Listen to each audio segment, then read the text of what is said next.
साहब सतनाम प्रीति करो सतनाम से, तेजी सकल भ्रम भाव। मिथ्या जन्म जग जातु है, फेरी दृग है सो न दाव। महानुभावों, सदगुरु कहते हैं कि आप प्रेम सत्य से कीजिए, जबकि हम सभी संसार से प्रेम कर रहे हैं, क्योंकि संसार का प्रेम ठहरता नहीं है। जैसे मान ली किसी भी वस्तु से आप प्रेम करें तो संसार का नियम है, जो भी चीज आपके पास आएगा वो बिछुड़ना शुरू कर देगा। जैसे अपने शरीर से ही हम लोग समझें, शरीर से ही जैसे ही शरीर मिला, छोटे बालक के रूप में हम लोग जन्म लिए, आज दिन पर दिन ही बदल रहा है। अरे बचपन से नौजवान हुए, उसके बाद बुढ़ापा आई, धीरे धीरे फिर समाप्त हो गया। यानी आप पैसा लिया कर रख लीजिए तो रोज घटना शुरू करेगा, अगर नहीं खर्च कीजिएगा तो उसे कोई फायदा नहीं है। हाँ हाँ हाँ, आज सुबह हो गया तो धीरे धीरे शाम हो रहा है, शाम हुआ तो धीरे धीरे रात्रि हो रही है। माने हर पल ही जो है सो संसार बिछुड़ रहा है, और इसी बिछुड़े हुए संसार को हम पकड़ना चाहते हैं, अस्थिर करना चाहते हैं, तो ये अस्थिर नहीं रहेगा। एक दिन अंत समय आ जाएगा। अब देखिए, हम जीवन में मैंने इतना बढ़िया से रह रहे हैं, सब लोग कमा रहे हैं, धन संपत्ति घर द्वार सब बना रहे हैं, ये सुख हो। लेकिन आत्मा जब निकल जाता है तो शरीर सुख करेगा। आत्मा है तभी ना हम सुख कर रहे हैं। तो इसलिए अब इसके बाद हम कहां जाएंगे?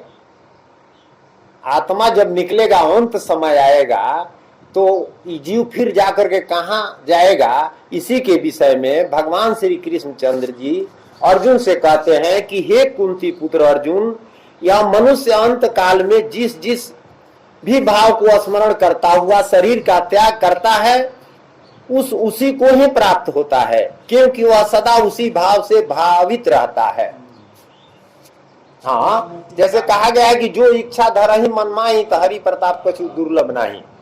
जो आप चाहेंगे वही मिलेगा, लेकिन वैसा कर्म भी करना पड़ेगा। जाको सूरत लगा है, जहां कहे सदगुरु पहुंचेगा तहां। अब सूरत बसी संसार में, तासे पर गौ दूर। मालिक कहाँ दूर है, इसलिए सूरत संसार में है। सूरत अगर है मालिक में तो आठों पहर हजूर। अगर ध्यान है तो परमात्मा हमेशा आपके सामने है, वो कहीं गए आए नहीं है, वो तो है सर्वत्र, उनकी शक्ति है। तो इसलिए हम लोग को हमेशा परमात्मा पर ही ध्यान रखना है। जैसे अपना संसार का काम करना है, गोस्वामी जी कहे हैं, हम लोग जानते भी हैं कि कर से कर्म करो विधि नाना, लेकिन ध्यान रखो जहां कृपा निधाना। बस यही काम करना। तो जब कृपा निधान के पास ध्यान रहेगा तो अंत समय आएगा, श्वासा निकलेगा तो कृपा निधान के पास पहुंच जाएगा। नहीं तो परिवार में संसार में ध्यान है तो फिर परिवार संसार में जाएगा। कर्म करना है, कर से कर्म करो विधि नाना। अब यहाँ भाव शब्द किसका वाचक है और उसे स्मरण करना क्या है? ईश्वर, देवता, मनुष्य, पशु, पंछी, कीट, पतंग, वृक्ष, मकान, जमीन आदि जितने भी चेतन और जड़ पदार्थ हैं, उन सबका नाम भाव है। इस सबका नाम भाव बता रहे हैं भगवान। अंत काल में किसी भी पदार्थ का चिंतन करना, उसे स्मरण करना ही है। मैंने जो चिंतन में आ गया वही स्मरण करना है, मैंने याद करना। अंत काल किस समय का वाचक है? और अंत काल किसको कहेंगे? जिस अंतिम क्षण में इस स्थूल देह से प्राण, इंद्रिय, मन और बुद्धि सहित जीवात्मा का वियोग होता है, उस क्षण को अंत काल कहते हैं। माने शरीर का त्याग होता है, देहांत होता है, मैंने देह का अंत हो जाता है, आत्मा इसमें निकलता है, उसी को अंत कहते हैं। तो कहाँ जाता है? लोग कहते हैं कि कहाँ जिन जिन गईले बहुरीना अइले के लेके आई संदेश हो। माने कहाँ जीव चला गया, कोई खबर है? किसी को पता है? इतना लोग मरे संसार में आज तक, पता है किसी को? लेकिन नहीं पता है। उसका जहां सूरत होगा वहां जाएगा, और तो वहां होगा जरूर। जैसे हम लोग अपने अपने घर से आज यहाँ आकर बैठे हैं, तो हम लोग पता है ना यहाँ है। बड़े घर के लोग नहीं जानते हैं गए हैं मीरगंज, कहाँ गए हैं, नहीं गए हैं। मैंने एक बात कह रहे हैं। तो उसी तरह से जीवा शरीर छोड़ देगा, ठीक है, लेकिन जहां रहेगा वो तो रहेगा। हाँ, 13वें अध्याय के 21वें श्लोक में तथा 14वें अध्याय के 14वें, 15वें और 18वें श्लोक में भगवान ने सत्य, रज और तम इन 3 गुणों को अच्छी बुरी योनियों की प्राप्ति में हेतु बताया है और यहाँ अंत काल के स्मरण को कारण माना गया है। यह बात क्या है? हमारे 3 गुण जो है ना, जैसे गुणे के अनुसार न संसार में पद मिलता है।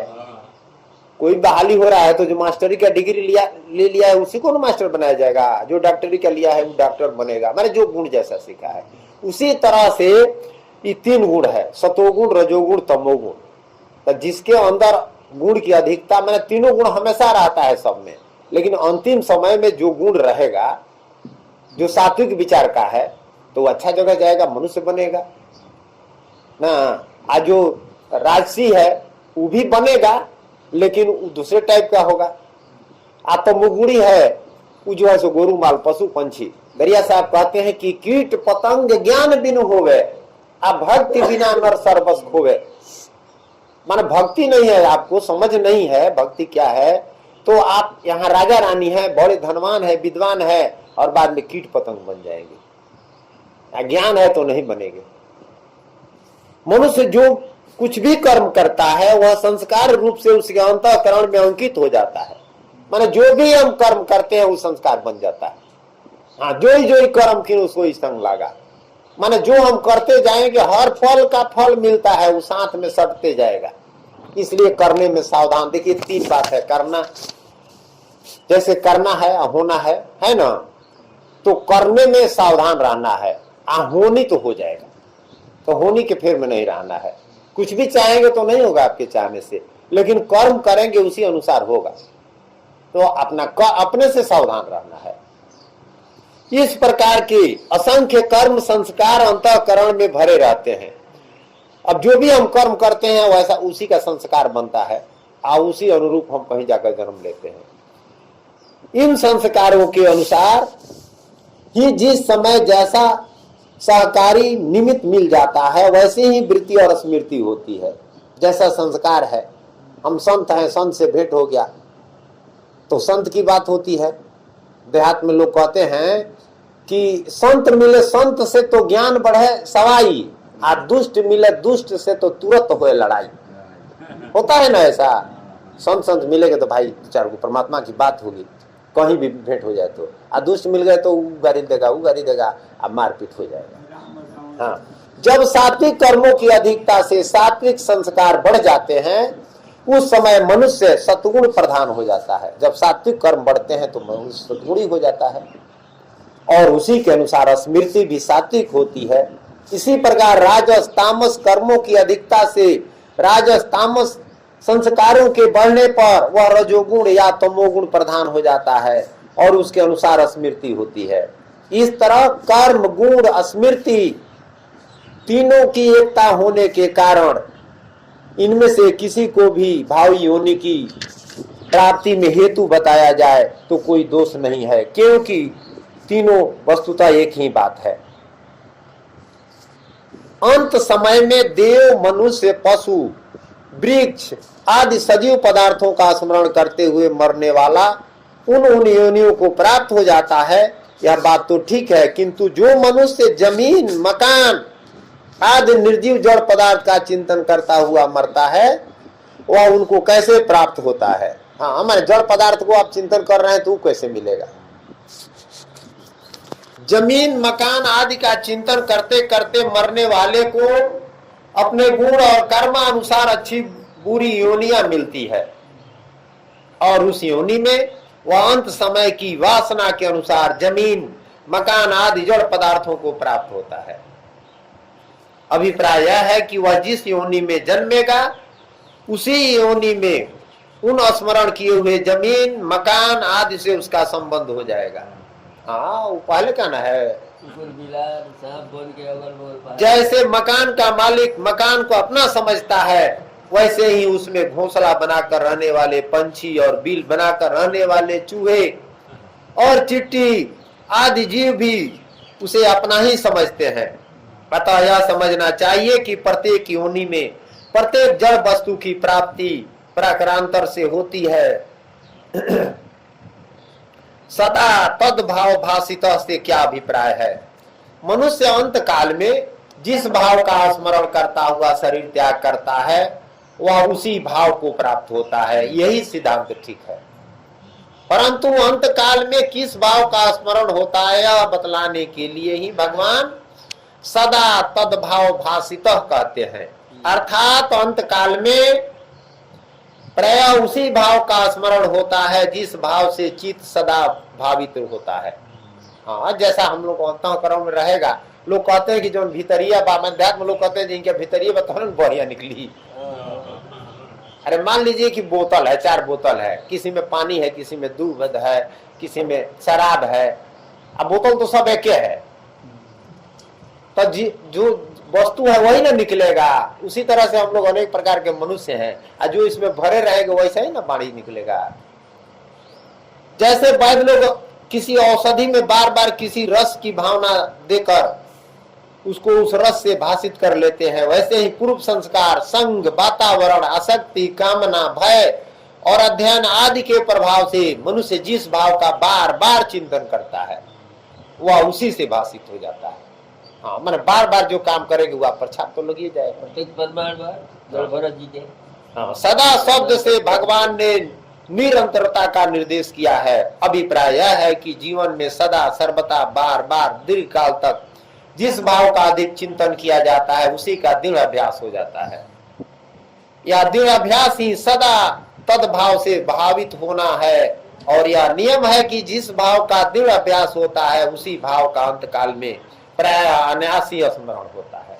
हाँ, जिस पर हमेशा लगे रहेगा अंत में वही नहीं याद आएगा। क्या सभी को अंत काल में जीवन भर अधिक चिंतन किए हुए भाव का ही स्मरण होता है? अधिकांश को तो ऐसा ही होता है, परंतु कहीं कहीं जड़ भरत के चित्त में हरिण के बच्चे की भावना की भांति मृत्यु समय के समीपवर्ती काल में किया हुआ अल्पकाल का चिंतन भी पुराने अभ्यास को दबाकर दृढ़ रूप में प्रकट हो जाता है और उसी का स्मरण करा देता है। हाँ, कहा गया है कि अंत भला तो सब भला, जीवन भर अब भगवान का नाम भजे। अब मरने के समय आ गया तो बुद्धि भ्रष्ट हो गया, उल्टा पलटी भजने लगे, तो वही ना आएगा, जो अंत वाला है वही ना आएगा। तद्भाव भाषित पद का अन्वय दूसरी प्रकार करके यदि अर्थ मान लिया जाए कि मनुष्य अंत काल में जिस जिस भी भाव का स्मरण करता हुआ शरीर को छोड़ कर जाता है, निरंतर उस भाव से भावित होते होते उसको ही प्राप्त हो जाता है, तो क्या हानि है? इसमें हानि की तो कोई बात ही नहीं है। इससे तो यह बात भी स्पष्ट हो जाती है कि मनुष्य मरने के साथ तुरंत ही अंत काल में स्मरण किए हुए भाव को पूर्णतया प्राप्त नहीं होता। मरने के बाद सूक्ष्म रूप से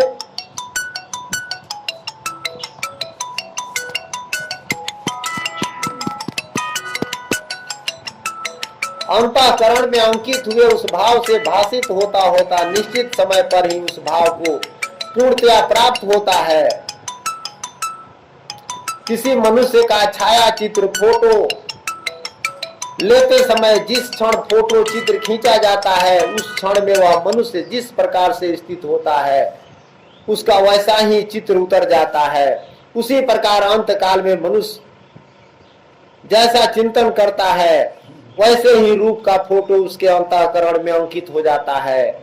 उसके बाद फोटो की भांति अन्य सहकारी पदार्थों की सहायता पाकर उस भाव से भावित होता हुआ वह समय पर स्थूल रूप को प्राप्त हो जाता है। यहाँ अंतःकरण ही कमरे का प्लेट है, माने कमरा का जो प्लेट है ना अंतःकरण है, इसी पर अंकित है होता है। उसमें होने वाला स्मरण ही प्रतिबिंब है और अन्य सूक्ष्म शरीर की प्राप्ति ही चित्र खींचना है। देखिए कितना स्पष्ट बता रहे हैं। अतः जैसे चित्र लेने वाला सबको सावधान कराता है और उसकी बात न मानकर इधर उधर हिलने डुलने से चित्र बिगड़ जाता है, वैसे ही संपूर्ण प्राणियों का चित्र उतारने वाले भगवान मनुष्य को सावधान करते हैं कि तुम्हारा फोटो उतारने का समय अत्यंत समीप है, पता नहीं वह अंतिम क्षण कब आ जाए। मन ना जाने जे कब मर जाइबे, काले अचानक खाई सुगनमा के तोहरा संग में जाई। इसलिए अपना पहले से तैयार रहे। हर श्वास पर ध्यान रखे, नाम भजे, अपना काम करते रहे, चिंता मत करो, जब होगा ट्रेन आएगा तो जाएगा ही जी। हाँ, इसलिए तुम सावधान हो जाओ, नहीं तो चित्र बिगड़ जाएगा। यहाँ निरंतर परमात्मा के स्वरूप का चिंतन करना ही सावधान होना है, और परमात्मा को छोड़कर अन्य किसी का चिंतन करना ही अपने चित्र को बिगाड़ना है। माने इधर उधर जो मन जा रहा है वही बिगाड़ना है। मन को परमात्मा में लीन कीजिए और अपना काम करते रहिए। अंत काल में जिसका स्मरण करते हुए मनुष्य मरता है उसी को प्राप्त होता है, और अंत काल में प्रायः उसी भाव का स्मरण होता है जिसका जीवन में अधिक स्मरण किया जाता है। यह निर्णय हो जाने पर भगवत प्राप्ति चाहने वाले के लिए अंत काल में भगवान का स्मरण रखना अत्यंत आवश्यक हो जाता है, और अंत काल अचानक ही कब आ जाए इसका कुछ पता नहीं। अतः अब भगवान निरंतर भजन करते हुए ही युद्ध करने के लिए अर्जुन को आदेश करते हैं। अर्जुन को कहते हैं कि भजन करते हुए तुम युद्ध करो। उसी तरह से हम लोग को भी युद्ध क्या है, हम लोग का दुनिया का जो काम है, खेती गृहस्थी चाहे रोजगार, यही ना युद्ध है, लेकिन ध्यान उधर है। हाँ, अपना काम करते रहिए, काहे कि कर्म भूमि है, हर पल कर्म हो रहा है। हम कुछ नहीं करते हैं तभी मन रच रहा है, तो मन से अपना सब सोच कर ध्यान करें मालिक का, मन से आत्मा से आप हाथ गोड़ से अपना जो काम है करते रहे, उचित कर। इसलिए हे अर्जुन, तू सब समय में निरंतर मेरा स्मरण कर और युद्ध भी कर। देखिए कितना बढ़िया बात है, हर समय में उठत बैठत सोवत जागत सदा रहो ते पासा। दरिया साहब कहते हैं कि राम का नाम तो राम का रस है, जाहिर बातों में प्रगट है रे। ध्रुव माते मीरा माती, सब घट में घट सुघट है रे। माने मातने का मतलब क्या है, जैसे शराब पीकर कोई मात जाता है ना, तो उसी तरह से नाम में आप मात जाइए, माने उसके बाद पियकोड़ को कुछ नहीं सूझता है, अच्छा बुरा नहीं मालूम होता है। उसी तरह से आप परमात्मा में लीन हो जाइए, बस हाँ भूल जाइए संसार। वही बेहोश तो मस्त मतवारा आ छूट ही जाए भवरूप परिवारा, और आपका काम सारा हो जाएगा। माने जो उचित होगा ना उस समय से होता जाएगा। क्योंकि गोस्वामी जी भी रामचरितमानस में लिखे हैं कि जैसी हो भवता तैसी मिले सहाय, आयापन आवई ताई पह, नहीं तो ताई तहां ले जाए। होनी होगा नू तो वहां जहां अगर कहीं दूर होना है तो आप वहां किस तरह जाइएगा, नहीं जाइएगा तो वहां से कोई आ जाएगा, ये निश्चित है। इसलिए संत भक्त एकदम शांत रहते हैं और उनका सब काम हो जाता है। नहीं तो रात दिन लोग टेंशन बनाए ही नहीं हो रहा है, वो ना रहा है, हाँ, तो होने का होगा वही ना होगा। होनी होकर हुए शीश पर बिना हुए अटल लेना। इस प्रकार मुझ में अर्पण किए हुए मन बुद्धि से युक्त होकर तू निसंदेह मुझको ही प्राप्त होगा। और समर्पित हो गया है। देखिए भक्ति तो नाना प्रकार की है, नवदा भक्ति भी भगवान बताए हैं। चाहे जितना हम पूजा पाठ करते हैं सब भक्ति है, सबका श्रेणी है, हजारों किस्म का है, भजन कीर्तन गाते हैं सब है, लेकिन अंतिम भक्ति समर्पण है। समर्पित हो जाइए। जैसे एकलव्य था, द्रोणाचार्य के प्रति समर्पित था। कृष्ण भगवान कह रहे हैं कि गुरु कुछ नहीं। गुरु द्रोणाचार्य कहां से बनाए थे अंगूठा को, बनने के लिए गए तो अंगूठे कटवा लिए द्रोह से, दाह से, जो अर्जुन से आगे बढ़ जाएगा। बताइए गुरु के अंदर ऐसा होना चाहिए? नहीं होना चाहिए। लेकिन ये समर्पित था, जो गुरु कहेंगे मानेंगे। तो सीख लिया, मूर्ति देख करके अर्जुन से आगे निकल गया। तो उसी तरह से समर्पित हो जाना है। मूर्ति इसीलिए बनाया जाता है, मूर्ति में भगवान नहीं होते हैं, लेकिन आप समर्पित हो जाएंगे तो सारा शक्ति भगवान में आ जाएगा, क्योंकि उनकी शक्ति तो कण कण में है। अब इसलिए सतगुरु मना करते हैं कि पाहन पूज मुआज और अंधे ये अवगुण बड़ी भारी है। जानते हैं क्यों कहे हैं? इसलिए कि मूर्ति पूजता है, अजीब धर कर वध करता है। तो वहां पर बताए हैं कि अवगुण है। हाँ, मूर्ति भी पूजे, सब जिंदा मूर्ति का भी इज्जत करे, तब मना नहीं है। एक को माने को नहीं। हाँ, यहाँ तस्मात् पद का क्या अभिप्राय है?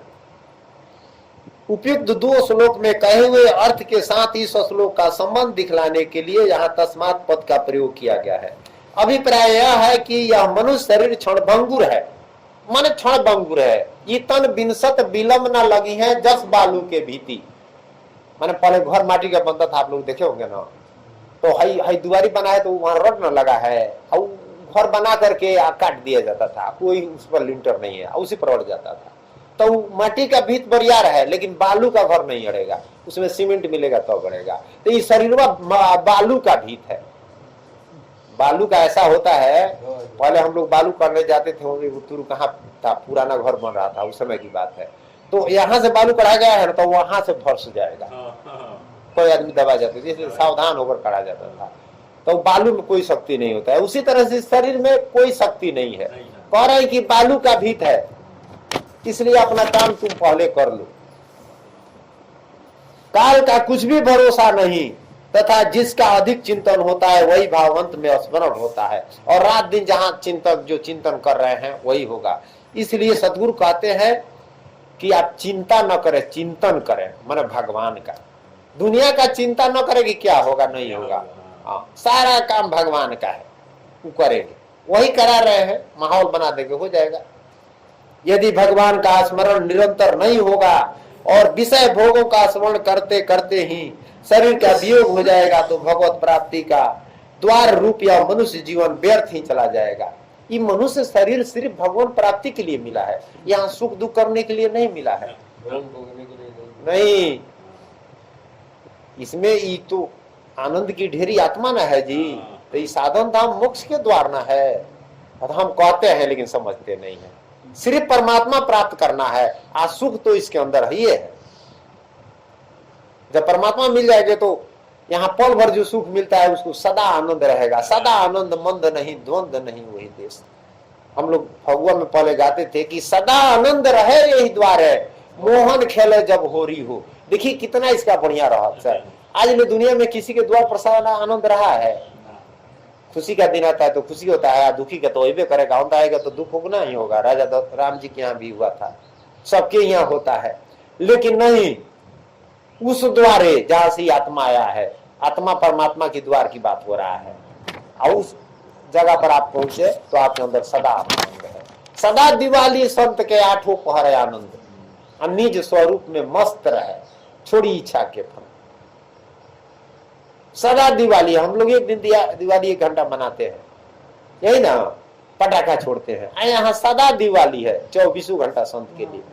हाँ, महाप्रलय के डर न आवे, जाके सतगुरु ढार पिलावे। उसको इस दुनिया से क्या लेना देना है, एकदम परमात्मा पर है। यहाँ जो भी उपज विनस रहा है, नष्ट हो रहा है, तो नश्वर है, तो होगा करेगा। हम लोग का शरीर होगा, इसको त्यागो तने अपने के आशा, निर्भय होए गुण गाई। जब बात समझ में आएगा तो महात्मा जी कहते हैं कि जो काल करे वो पहले कर लो।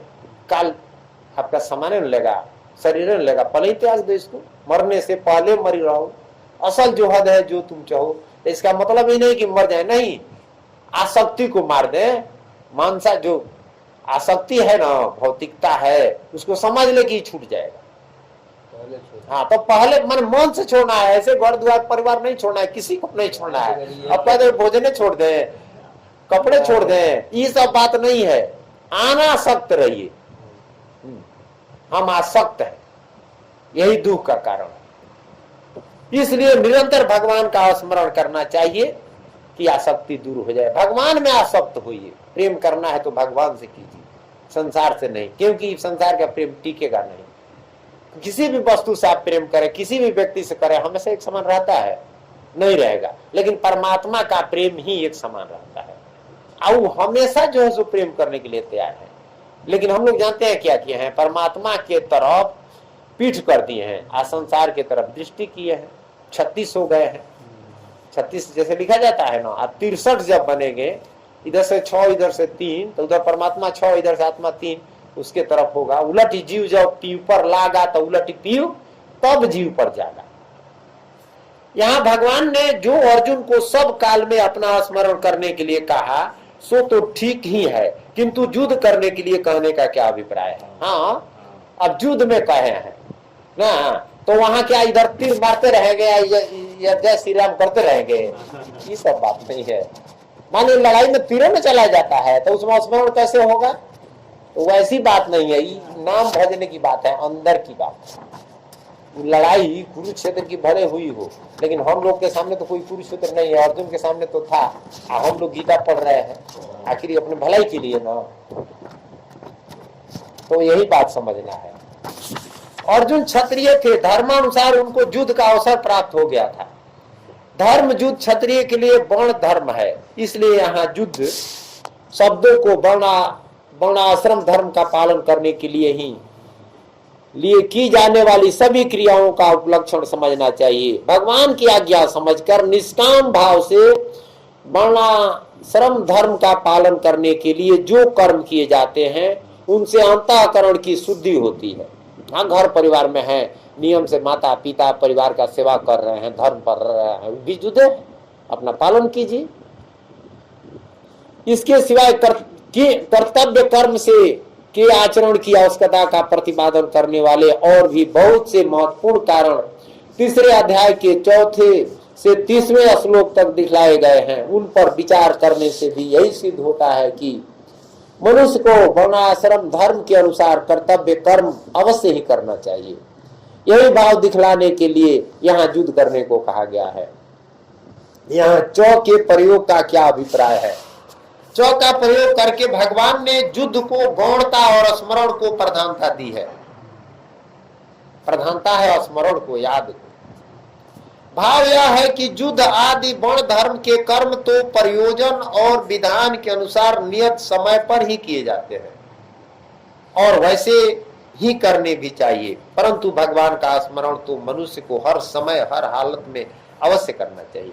मनुष्य तो कभी भी कर सकता है, हमेशा भोजन कर रहे हैं चाहे जा रहे हैं, इसमें तो कहीं मैंने शुभ अशुभ कोई बातें नहीं है।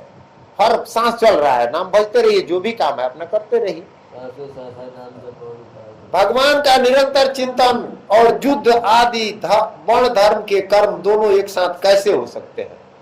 हाँ, भगवान का चिंतन ये कर्म कैसे हो सकते हैं? देखिए कितना बढ़िया भगवान बता रहे हैं, समझा करके। हो सकते हैं साधकों की भावना, रुचि और अधिकार के अनुसार इसकी भिन्न भिन्न युक्तियां है। जो भगवान के गुण और प्रभाव को भली भांति जानने वाला अनन्य प्रेमी भक्त है, जो संपूर्ण जगत को भगवान के द्वारा ही रचित और वास्तव में भगवान से अभिन्न तथा भगवान की क्रीड़ा स्थली ही समझता है, उसे प्रहलाद और गोपियों की भांति प्रत्येक परमाणु में भगवान के दर्शन प्रत्यक्ष की भांति होते रहते हैं। जैसे गोपियों को चाहे प्रहलाद को हर कण में भगवान थे, तभी न कहे कि सब में, हम में, तुम में, खरक खम में, घट घट व्यापे रहा। गोपियों को भी परमात्मा भगवान हर जगह दिखाई देते थे। अतः उसके लिए तो निरंतर भगवत स्मरण के साथ साथ अन्यान्य कर्म करते रहना बहुत आसान बात है, तथा जिसका विषय भोगों में वैराग्य होकर भगवान में मुख्य प्रेम हो गया है, जो निष्काम भाव से केवल भगवान की आज्ञा समझकर भगवान के लिए ही वर्ण धर्म के अनुसार कर्म करता है, वह भी निरंतर भगवान का स्मरण करता हुआ अन्यान्य कर्म कर सकता है। अब देखिए, हम जो भी कर्म करते हैं ना, वो सब पूजा है।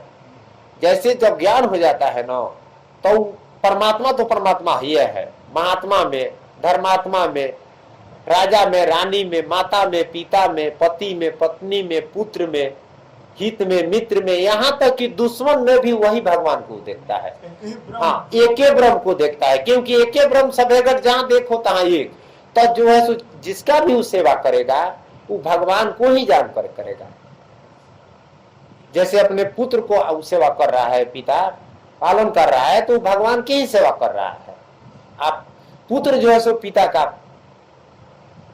सेवा कर रहा है, तो वो भी भगवान समझकर नहीं करता है, क्या कि सब में तो भगवान की शक्ति है, सिर्फ भगवान का ही सेवा सब जगह हो रहा है। ये बात समझ जाना चाहिए। जब आत्मज्ञान होगा तो आदमी समझ जाएगा कि क्योंकि हाँ, आत्मज्ञान माने हो जाएगा। आत्मज्ञान बिना नर भटके कोई मथुरा कोई काशी, कबीर साहब नहीं कहते हैं, अब पानी में मीन पियासी मोई सुन सुन आवे हांसी। हाँ, आत्मज्ञान बिना ही भटकते हैं। जाना ठीक है, मथुरा काशी जाएंगे तभी ठीक है, लेकिन इस बात को समझे। अब जो जाकर नहीं समझा उसके लिए ये शब्द कहा गया है। हाँ, जैसे अपने पैरों का ध्यान रखती हुई नटी बांस पर चढ़कर अनेक प्रकार के खेल दिखाती है। जैसे डोरी पर नेटुआ, पहले नाटक नेटुआ सबे दिखाते थे ना, लाठी लेकर आप डोरी पर यहाँ से वहां चल देगी, तो वो लठिया से संतुलन बना रही है, लठिया नहीं रहे तो गिर जाएगी। अथवा जैसे हैंडल पर पूरा ध्यान रखता हुआ मोटर ड्राइवर दूसरे से बातचीत करता और विपत्ति से बचने के लिए रास्ते की ओर भी देखता रहता है, उसी प्रकार निरंतर भगवान का स्मरण करते हुए वर्ण आश्रम के सब काम सुचारू रूप से हो सकते हैं। ड्राइवर जैसा हैंडल भी चला रहा है और देख भी रहा है कि इधर से कौन गाड़ी आया, वही तो बात है। बस ड्राइवर की उदाहरण बहुत बढ़िया है। मान लीजिए रोड पर चल रहा है, एक पल इधर उधर हुआ तो चला जाएगा, दूसरे को ले लेगा। तो गाड़ी भी चलाना है, अब बचाना भी है, अब बचना भी है। उसी तरह से इस सृष्टि में रहना है, अपना कर्म भी करना है और अपने भी बचना है। कोई पियक्कड़ आ रहा है उसको भी बचाना है। हाँ। मन बुद्धि को भगवान में समर्पित कर देना क्या है? अब कहा जाता है कि मन बुद्धि को भगवान में समर्पित कर दीजिए। दरिया साहब कहे हैं कि तेरा तुझको सौंपदा तो क्या लागे है मोर, माने तन मन धन साहेब क्या है? तन मन धन किसका है? हम लोगों का नहीं ना है। मेरा मुझको कुछ नहीं, जो कुछ है सब तो, आ तेरा तुझको सौंपदा तो क्या लागे है मोर। मैंने कहने का मतलब सब परमात्मा का है। अब मन उसको सौंप देने में मुझे क्या लगा है, जबकि परमात्मा ले भी नहीं रहे हैं। मन से ना सौंपना है, उसको अपना बांध लिए हैं, बस फंस जा रहे हैं। अगर आप सौंप कर कर्म करते हैं तो आपसे गलती काम होगा तो रोक देंगे, मैंने गारंटी है। हम 50 बार देखे हैं। उल्टा पलटी कहीं हो रहा है, चाहे कोई काम आपको समझ में नहीं आया कि क्या करना चाहिए नहीं करना चाहिए, उनका नाम लीजिए, 5 मिनट शांत हो जाइए, देखिए अपने आप उठल जाएगा। आपको पूरब जाना है, जो है सो आप पूरब जाना है, आप पश्चिम में जा रहे हैं, रास्ता भूल गए हैं, तो ऐसा प्रक्रिया होगा कि तुरंत पूरब आप चले जाइएगा। मन बुद्धि को भगवान में समर्पित कर देना क्या है? बुद्धि से भगवान के गुण, प्रभाव, स्वरूप, रहस्य और तत्व को समझकर, माने बुद्धि से न समझना है, परम श्रद्धा के साथ अटल निश्चय कर लेना और मन से अनन्य श्रद्धा प्रेम पूर्वक गुण प्रभाव के सहित भगवान का निरंतर चिंतन करते रहना, यही मन बुद्धि को भगवान में समर्पित कर देना है। बस यही है। 6ठे अध्याय के अंत में मद ग ते नान्तरात्मा पद से जानने वाला अनन्य प्रेमी, यही बात कही गई है। 5वें श्लोक में भगवान का चिंतन करते करते मरने वाले मनुष्यों की गति का वर्णन करके अर्जुन के 7वें प्रश्न का संक्षेप में उत्तर दिया गया। अब उसी प्रश्न का विस्तार पूर्वक उत्तर देने के लिए अभ्यास योग के द्वारा मन को बस में करके भगवान के अधियज्ञ रूप का अर्थात गुण अर्थात सर्वगुण निराकार दिव्य अव्यय रूप का चिंतन करने वाले योगियों की अंत कालीन गति का 3 श्लोकों द्वारा वर्णन करते हैं। अब जोगी का, ही तो भक्त का हो गया, जो जोगी हैं, जोगी फकीर हैं, उनके बारे में बता रहे हैं। भगवान कहते हैं अर्जुन से कि हे पार्थ, यह नियम है कि परमेश्वर के ध्यान के अभ्यास स्वरूप योग से युक्त दूसरी ओर न जाने वाले चित्त से निरंतर चिंतन करता हुआ, मन भी इधर उधर नहीं जाना चाहिए, मनुष्य परम प्रकाश स्वरूप दिव्य पुरुष को अर्थात परमेश्वर को ही प्राप्त होता है।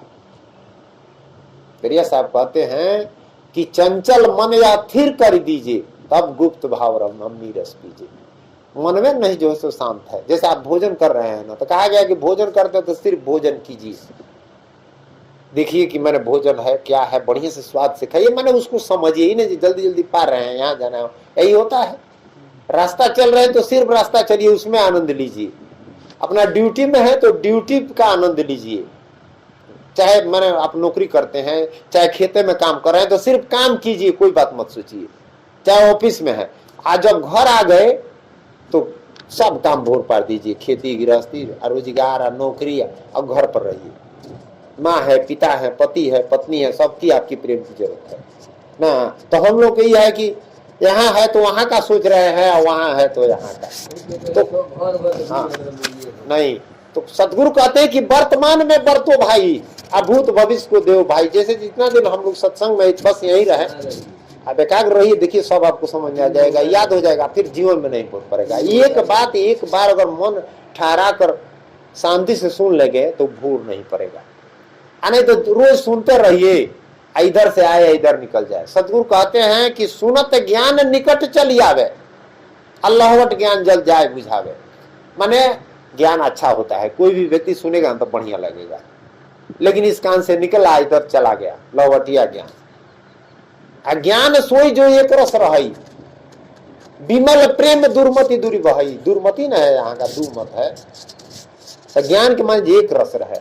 एक बार हम लोग समझ लिए कि हम लोगों को काम है नाम भजना, भगवान का, परमात्मा का जो भी नाम है, और उसके बाद दुनिया का जो अपना कर्म है, काहे कि शरीर है, परिवार है, रोजी रोटी है, तो हक हराम पहचान के खाइए, दया और धर्म के बूझ प्राणी, तो इसके लिए तो कर्म तो करना पड़ेगा। तो कर्म कीजिए, ठीक है, लेकिन ध्यान रखिए जहां कर्म कर रहे हैं उस काम को भी मन से कीजिए, बस वही मन रख करके नाम भजिए। तो हम लोग जानते हैं मन चंचल है, आप यहाँ काम कर रहे हैं तो वहां सोच रहा है नहीं, तो इसी से सफलता नहीं मिलती है। लड़का पढ़ रहा है, इधर उधर मन है, गुरु पढ़ा रहे हैं, फेल कर जाता है। नहीं तो विवेकानंद थे, हम पढ़े हैं उनकी जीवनी में कि एक गए कोई विद्वान से मिलने के लिए, तो विद्वान नहीं थे, तो जैसे यहाँ किताब रहता है ना, तो उनके यहाँ जब गए तो वहाँ टेबल पर किताब था, एक इतना छोटा पतला किताब था, उठाकर पढ़ने लगे, घंटों पढ़े, माने घंटा पर पढ़े, समझ लिए सब, और वो एकाग्र पढ़ते थे। अब जब पढ़ रहे थे तो थोड़ा भी बाकी था, तो महाशय पहुंचे तो देख रहे हैं कि एकदम लीन होकर पढ़ रहे हैं। तो यहाँ खड़े हैं, देख रहे हैं, लेकिन विवेकानंद उनको नहीं देख रहे हैं कि कौन आए हैं, सिर्फ पढ़ रहे हैं। अब देखिए, आज जब डिस्टर्ब नहीं किए, आज जब पढ़ लिए पूरा, जितना भी समय लगा हो, तब ताकि अरे आप आ गए हैं, कब से आए हैं, तब बैठे। उसके बाद वो किताब लेकर के उनसे प्रश्न करने लगे। उनका किताब था, रोज पढ़ते थे, तो कोई बात खास याद नहीं था। किताबा देख देख कर पूछने लगे, जो पूछे हु बहु बता दिए। इतना उनका स्मरण शक्ति तेज था, इतना मने विवेकानंद का स्मरण शक्ति तेज था। हाँ, गुरु का कृपा था। रामकृष्ण परमहंस जी थे, जो माँ दुर्गा के उपासक थे, माँ दुर्गा उनको ध्यान देती, दर्शन देती थी, उनको ज्ञान दे दीजिए। हाँ। यहाँ अभ्यास योग शब्द किसका वाचक है, और चित्त का उस अभ्यास योग से युक्त होना क्या है? यम, नियम, आसन, प्राणायाम, प्रत्याहार, धारणा और ध्यान के अभ्यास का नाम अभ्यास योग है। इसके बारे में हम लोग पहले समझ चुके हैं। ऐसे अभ्यास योग के द्वारा जो चित्त भली भांति बस में होकर, माने अपना मन अपने बस में करना है, हम लोग दूसरे का बस में करना चाहते हैं, नहीं होगा। सतगुरु कहते हैं कि अपने निर्मल हो किनारा। जैसे 2 आदमी 4 आदमी इकट्ठा होते हैं तो तीसरे चौथे का बात करेंगे, अपना नहीं करेंगे, हम में क्या गुण है, आप में है, ये सब चर्चा नहीं करते। दूसरे का समीक्षा शुरू हो जाएगा, फलानवा निमन है, बाउर है, बस यही दुनिया का काम है। तो आपके हमारे कहने से कुछ होगा, वो सुधरेगा कि अपना सुधरना है और उड़ा जाएगा। हाँ, अभी वो सुनेगा कि फलानवा, तीसरा सुन लेगा, गए फला आपका शिकायत कर रहे थे, अगर दुष्ट है तो मारे शुरू कर देगा कि आप काहे ऐसा करें। ऐसे अभ्यास योग के द्वारा जो चित्त भली भांति बस में होकर निरंतर अभ्यास में ही लगा रहता है, उसे अभ्यास योग युक्त कहते हैं। तो जो निरंतर अभ्यास में है, जैसे हम लोग 8 दिन पर एक दिन आते हैं ना, 2 घंटा 1 घंटा के लिए, तो निरंतर अभ्यास में, यही निरंतर है। एक नियम है ना, टेक है, कहा गया कि ठान लेंगे तो काम हो जाएगा, लेकिन मान लेंगे तो नहीं होगा। जैसे लोग कहते हैं हाँ मान लिए, अब उसके बाद भूल पड़ गया। ठान लेंगे जी हम करेंगे, चाहे जान रहे चाहे जाए, नेकहु नहीं घबराई, माने जान रहे या जाए तो वो काम हो जाएगा, जान थोड़े जाएगा, नहीं जाएगा ना। नान्यगामी कैसे चित्त को समझना चाहिए? जो चित्त किसी पदार्थ विशेष के चिंतन में लगा दिए जाने पर क्षण भर के लिए भी उसके चिंतन को छोड़कर दूसरे पदार्थ का चिंतन नहीं करता, जहां लगा है वहीं लगातार एक निष्ठ होकर लगा रहता है, उस चित्त को नान्यगामी अर्थात दूसरी ओर न जाने वाले कहते हैं। माने दूसरा ओर नहीं जाए, एक जगह टिका रहा, बस वही करना है। टिकता ही नहीं है, मन बड़ा शक्तिशाली है। टिक जाए ना तो आप जो चाहे कर सकते हैं, अच्छा चाहे बुरा। जैसे रावण गलत काम पर टिका दिया तो देखिए कितना शक्तिशाली हुआ कि भगवान को आना पड़ा मारने के लिए, देवता लोग को बांध कर रखा था। अरे गलत ना काम था उसका, तो गलत पर भी टिका देंगे तो मन एक पर तो शक्तिशाली हो जाएगा, लेकिन परिणाम गलत मिलेगा। अच्छा पर टिकाएंगे तो अच्छा मिलेगा। यहाँ परमेश्वर का विषय है, इसे यह समझना चाहिए कि वह चित्त परमेश्वर में ही लगा रहता है। माना हम लोग परमात्मा के ना जो भी चर्चा हो रही है सिर्फ परमात्मा को पाने के लिए। ये जीव परमात्मा से बिछुड़ गया है। आत्मा देखिए शरीर का पति न स्त्री पुरुष है, पति पत्नी, लेकिन प्राण पति एक ही है। तो जीव को अंदर जब बेचैनी हो जाएगा, जैसे एक शब्द में आया है कि कब मिली है मोई प्राण पति जी, नयनन निंद निमिषिन आवत पलना परत एको रति जी। जब उतना बेचैनी हो जाएगा जीव के अंदर तो मिल जाएंगे, लेकिन न बेचैनी होती है न मिलते हैं। संसार की कोई चीज नहीं मिलता है तो हम लोग रोने लगते हैं। यही परमहंस जी कहते हैं, रामकृष्ण के गुरु रामकृष्ण विवेकानंद जी गुरु रामकृष्ण परमहंस जी अमृत वाणी में कहे हैं, ये संसार में पुत्र नहीं होता है, धन नहीं है, नौकरी नहीं लगता है, चाहे कोई घटना घट जाती है तो कोई लोग रोने लगते हैं, बिछुड़ता है तो। अब भगवान के लिए कभी कोई रोया है? परमहंस जी रोते थे पुका फाड़ करके, लोग उनको पागल कहते थे। प्रमाण में रात्रि हाँ प्रमाण है, गलत बात नहीं कह रहा हूँ।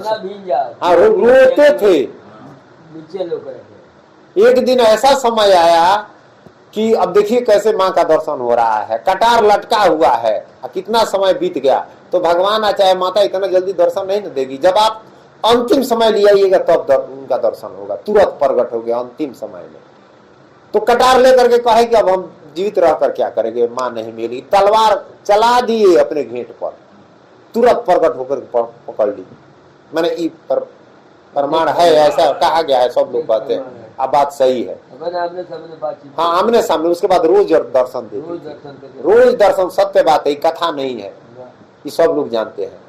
और वही रामकृष्ण परमहंस अब और हम पढ़े हैं कि एक दिन क्या किए वो कि जो है सो माँ का पूजा नहीं किए, मैंने 24 घंटा लुंगी पहने, नमाज पढ़े है ना। और उसके बाद से जो है सो मैंने मियाँ मुसलमान का जो धर्म है उसका पालन किए, तो देख रहे हैं कि वही राम खुदा बनकर के उनके सामने प्रकट हो गए। हाँ वही राम प्रकट हो गए। सखी संप्रदाय में स्त्री हाँ। बोल रहे, हनुमान जी का भी रूप बनाए थे, पेड़ पर कूद रहे थे, हनुमान के रूप में बनकर हनुमान जी प्रकट हो गए। माने सही प्रकट हुए हैं इस कलयुग में, 1.5 दिन की बात नहीं है।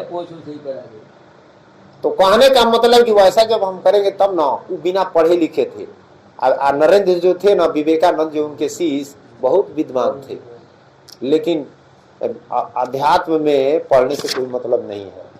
ऐसे तो सतगुरु कहे कि बिना पढ़े न पशु समाना, पढ़ना तो जरूरी है, लेकिन जिसका आत्मा जग जाएगा तो सब कुछ पढ़ लेगा। तो वही उनके गुरु थे। एक समय की बात है, मैंने हम बता रहे उनका बात आया है। तो एक दिन रामकृष्ण परमहंस जी नरेंद्र से बोले, मैंने विवेकानंद से, उनके अभी शिष्य थे, विदेश नहीं गए थे, कि नरेंद्र मुझे अष्ट सिद्धियां मुझे प्राप्त है, चाहता हूं कि तुम इसको ले लो। तो नरेंद्र कहे कि उससे क्या सत्य का ज्ञान होगा? देखिए तो कहे कि सत्य का ज्ञान होगा, तो वो कहे कि नहीं, ये तो नहीं होगा। संसार का हर चीज आपको मिल जाएगा, धन संपत्ति सुख जो लोग चाहता है, सिद्धि, शरीर को बढ़ा। हनुमान जी अड़िमा एक लघिमा मतलब शक्ति है, उसी से शरीर को बढ़ाते घटाते थे। अड़िमा, लघिमा, मधिमा, इस सत्व ऐसे ऐसे 8 सिद्धियां है, 8 सिद्धि 9 निधि है। तो सब उनको था। अब दुनिया का हर काम कर सकते हैं, पानी पर चल सकते हैं, आकाश में उड़ सकते हैं, जो भी लोग ऐसे करते थे। प्राण निकाल कर दूसरे शरीर में मुर्दा में समा सकते हैं। मछिंद्रनाथ ऐसा किए थे, उसकी कहानी अलग है। तो सब सिद्धि था उनके पास। और नरेंद्र से कहे कि मैं चाहता हूं कि तुझे दे दूं, मैं उसे कोई काम नहीं लिया है, क्योंकि उनका दुनिया का तो उसे दुनिया की चीज मिलता, भौतिक चीज। अब उनको भौतिक नहीं चाहिए, परमात्मा चाहिए। तो जैसा गुरु वैसा चेला मिल गए थे। नरेंद्र कहे कि क्या उससे सत्य का ज्ञान होगा परमात्मा का? तो कहे कि वो तो नहीं होगा, संसार का जो चाहोगे कर लोगे। तो वो नरेंद्र कहे कि गुरुजी मेरे लिए ये किसी काम का नहीं है। गुरुजी के आंख से लोर गिर गया। कहे नरेंद्र तुम बिना तपस्या किए मुझसे आगे हो गए, कहे कि इसको तो त्यागना ना है, अंत में त्यागेंगे तभी न मिलेंगे परमात्मा। थोड़ा भी कोई चीज पकड़े रहेंगे ना संसार का तो नहीं मिलेंगे। हाँ भौतिक चीज मांगने वाला, भौतिक पर ध्यान वाला भक्त कभी नहीं हो सकता है। उसको कुछ नहीं चाहिए, कुछ तो सब कुछ मिलेगा। हाँ, जैसे एक और प्रसंग है कि सुदामा जी जब गए हैं कृष्ण भगवान के लगे तो दरिद्र रूप में न गए, तो चाउ की पोटली उनकी पत्नी दी थी, कांक तर लुकाए थे, फाटल गेठरी था, कपड़ों निमन नहीं था, गिर रहा था, तो वही कहे कि भाभी कुछ खाने के लिए दी है, तो ये चोरवा रहे थे, लाज लग रहा था। तो भगवान तो पूछते थे, निकाले, कहे कि आपका चोरी की आदत नहीं गया। हाँ, चाहे तो चोरा कर खाए थे, तो वही ना खाने से दरिद्रता हुआ था। तो ले करके चौरम से एक मुट्ठी खाए तो एक लोग उनको दे दिए, दूसरा फिर खाए तो 2 लोग दिए, तीसरा जब खा रहे हैं तो रुक्मिणी वहां पट दे पहिया पकड़ लेती है, उनकी पत्नी कृष्ण भगवान की। अरे ये आप क्या कर रहे हैं, भगवान से कर रही है, देखिए आप सब इनको दे देंगे तो हम लोग कहाँ रहेंगे। कृष्ण भगवान कहते हैं कि पहला बात, तुम कौन हो जो है सो भक्त और भगवान के बीच में आने वाली, तुम कौन हो, पहला बात। और दूसरा बात ये है कि तुम ही जानो जो सब कुछ दे देता है उसको सब कुछ रहता है, हम सब दे देंगे तब को तुमको सब कुछ रहेगा, तुमको अभी समझ नहीं है। जैसे आप सबको दे दीजिएगा ना, तब सब कुछ आपको मिल जाएगा, यही खूबी है। और थोड़ा रख लीजिएगा तो सब नहीं मिलेगा। तो इसी से एक आदमी बढ़िया संत बता रहे थे कि कृष्ण भगवान की पत्नी रुक्मिणी है ना, उनका फोटो कभी कृष्ण के साथ नहीं है, और राधिका उनके प्रेमी थी, पत्नी नहीं थी। राधा प्रेम पवित्र था, वासना वाला नहीं था, गोपी प्रेम पवित्र था, दुनियादारी शारीरिक संबंध नहीं था। उसके बारे में बहुत लोग कहते हैं, बहुत लोग निंदा भी करते हैं कृष्ण भगवान को, रास रचाते नहीं, तो जोगी है। भगवान राम एक पत्नी व्रतधारी थे, तो जोगी नहीं कहे हैं, गृहस्थ धर्म का पालन किए हैं, एक पत्नी पर टेक है। कृष्ण भगवान 16,000 रखे थे लोग कहते हैं, लेकिन फिर जोगी थे, भगवान जोगी नहीं थे, उसमें भेद था। कृष्ण भगवान ज्ञान गीता कहे हैं। तो कहने का मतलब है कि बात जब हम समझेंगे तब न होगा। अनुचिंतन करना किसे कहते हैं, अनुचिंतन, देखिए कितना बढ़िया बढ़िया शब्द है, हम लोग धीरे से समझे, जो मन ही हमेशा कर रहा है। अनुचिंतन करना किसे कहते हैं, अभ्यास में लगे हुए और दूसरी ओर न जाने वाले चित्त के द्वारा परमेश्वर के निराकार स्वरूप का जो निरंतर ध्यान करते रहता है उसे अनुचिंतन कहते हैं। माने परमेश्वर का जो ध्यान है, साकार में तो शरीर आएगा तो शरीर तो विनाश हो जाएगा। दरिया साहब कहते हैं, अरे मरल सबे खोजला तू काके, ऐसा जगह बौरा। जैसे राम जी के, कृष्ण जी के, चाहे कबीर साहब के, चाहे दरिया साहब के जन्म भरे तो मर गए लो, हड़वा चमो के क्या खोजता रहा, उनका आत्मा के खोजो। आज भगवान आत्मे रूप में न है, आखिर शरीर रूप में है। अरे एक यादगार के लिए जरूरी है, पूजा जरूरी है, इज्जत हम लोग देते नहीं है, फोटो काहे लिया है, इज्जत के लिए है। लेकिन इनका जब जैसे साहब का हम लोग फोटो देख रहे हैं तो पूरा उनका गुण आ गया, याद आ गए, इसी के लिए रखा गया है। इस तरह विस्मरण था, अभी हम ध्यान आया तो उनका सब बातें अब मन पड़ गया। कैसे हमारे पास जाते थे, रोज एक बार जरूर जाते थे, इतना बढ़िया समझाते थे। अभी नहीं देखते तो इतना ही के लिए फोटो है। मंदिर में मूर्ति इसीलिए कि जाएंगे तो उनका सारा गुण आ जाएगा भगवान का, हाँ, यादगार के लिए। अब हम वहाँ अक्षत चंदन पूजते हैं, आया करके इधर उन्हीं कह रहे कि मैं सब में रमा हूँ, उसका वध करते हैं, तो पूजित नहीं होता है। ये पाखंड है, ये हिंदू धर्म नहीं है। यहाँ परम और दिव्यम इन विशेषण के सहित पुरुषम इन पद का प्रयोग किसके लिए किया गया है और उसे प्राप्त होना क्या है। इसी अध्याय के 4थे श्लोक में जिसको अधिजज्ञ कहा है और 22वें श्लोक में जिसको परम पुरुष बताया गया है, भगवान के उस सृष्टि स्थित और संहार करने वाले सगुण निराकार सर्वव्यापी अव्यय ज्ञान स्वरूप को यहाँ दिव्य परम पुरुष कहा गया है। उसका चिंतन करते करते उसे यथार्थ रूप में जानकर उसके साथ तद्रूप हो जाना ही उसको प्राप्त होना है। साहब सतनाम।